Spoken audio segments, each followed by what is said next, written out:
welcome to another exciting episode of the $1 Million Peddlers. I'm Papergoy. And I'm Mr. Magazine. And one of the beauties of this show is you don't have any idea at all what we're talking about. Never will, never do. There never you go. But I'm going to throw something out to you, and I want your thoughts about it. I wrote this down as a topic for today. So you probably had trouble reading it. Yeah, yes, I did. What does this mean? Venue matters. Okay. What comes to your mind when I say that in the reselling world? I guess for me, venues would be eBay or Amazon or my website. Okay. And why do they matter? Yeah. Well, go ahead.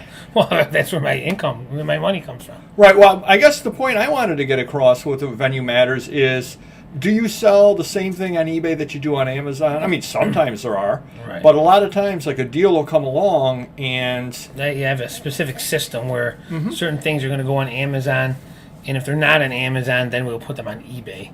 Or certain things I know are just better to put on eBay, or some things are just better for Amazon. And I think you're missing one venue that you have as well, which would be the store. Oh, my retail shop, sure. Because there are some things that, for whatever reason, you would be able to sell there, usually probably size, I would think.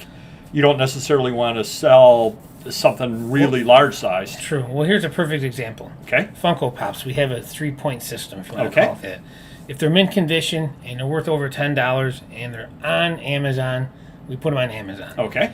If they are not mint condition, whether they're worth $10 or $50 or $200, but there's little blemishes, Amazon doesn't prefer you selling them. It's hard to sell them unless they're new on Amazon. So then we will put on eBay. So say you got a mint $100 rare Spider-Man, we might put on eBay for $75 because there's a little ding or something, and the collectors want them perfect.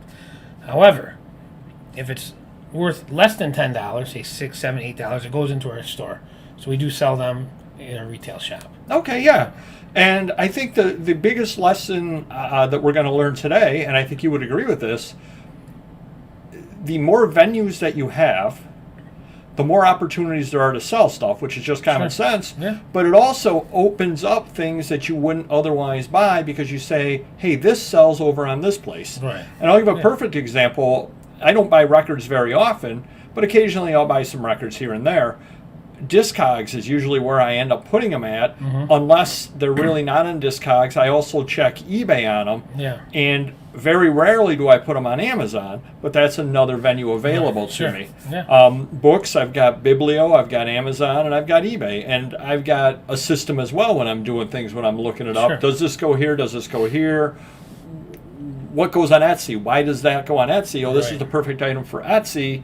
And the Etsy stuff isn't necessarily the same stuff as the Whatnot stuff, which is not the same stuff as the Facebook stuff, and so on. Give another example.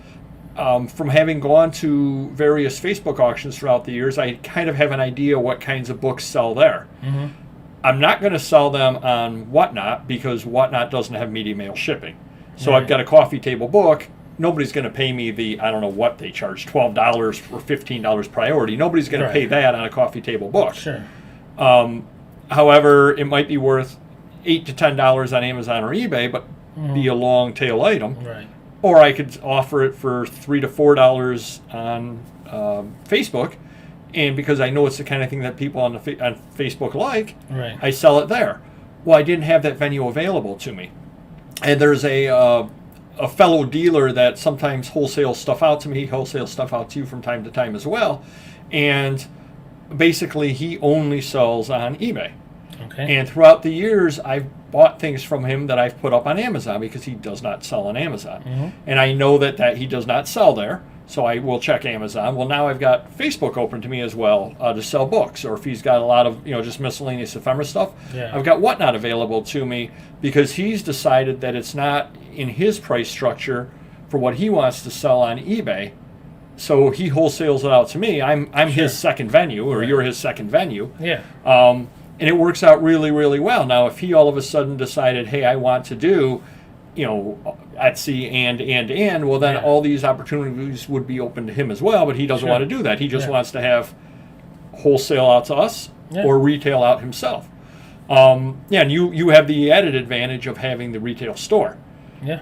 And from years of having done that, I think you know what sells through there. Exactly, yeah. But then there's a case where you got, like, say, cheesecake magazines. Okay. We would normally try Amazon first because they go for decent money if you have the rare ones. But then If not, technically, you can sell them titles on eBay, the Cavaliers, the dudes.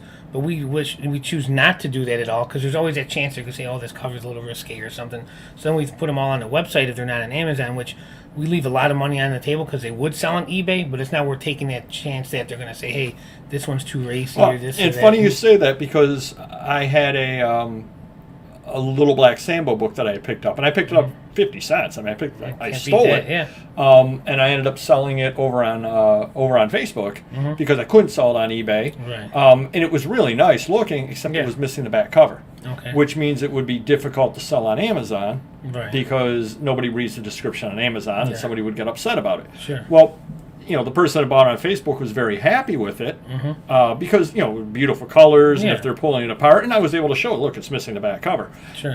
And I'm sure I sold it for undervalue even in that condition, but I was happy to have a venue to sell it. Right, exactly. Because otherwise it would just be sitting somewhere and I'd be like, what am I going to do with it? Am I ever going to find somebody that I can trade it to that has a venue for it?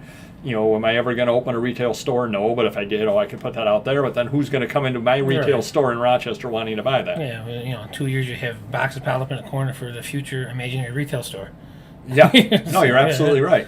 You're absolutely right. Yeah, so when you're buying, think ahead to what venue you're going to sell it on, and you can pay different prices on things, and you can buy a lot more things depending upon what venues you have open. Now, do I leave money on the table when I sell it on Facebook or on whatnot? Yes, I do. Sure. I certainly do. However, the other side of it is the quick turnover. Yep. Do I want to list this on eBay for $20 and it may sell in 8 years or it may not, or I can get $2 out of it on whatnot, right? But I sell it immediately and it was a throw-in and a deal. Yeah, exactly. Well, I'm happy to get the $2 out of it on whatnot, move it on, and whoever buys it, they've got their venues. I know there are people that will buy prints and they frame them up and then they sell them in an antique mall. Yeah. I don't have that venue available to me, or I choose not to use that venue, so it works out perfectly for them. They buy that off of me. They're doing me a favor by buying it. Yeah. They're taking it, they're framing it up nice, they're selling it in the venue they have. Everyone's happy. I'll give another quick example. There's a gentleman locally whose brother-in-law, I believe it is, has an antique store down in Georgia. Well, guess what? Things that sell in Georgia are completely different in a lot of ways at a retail level than things that sell up here.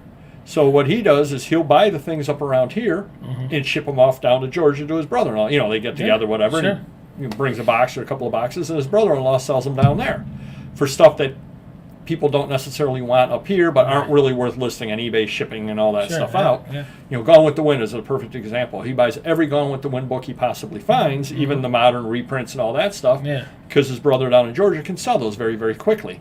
So he has a different venue than I have.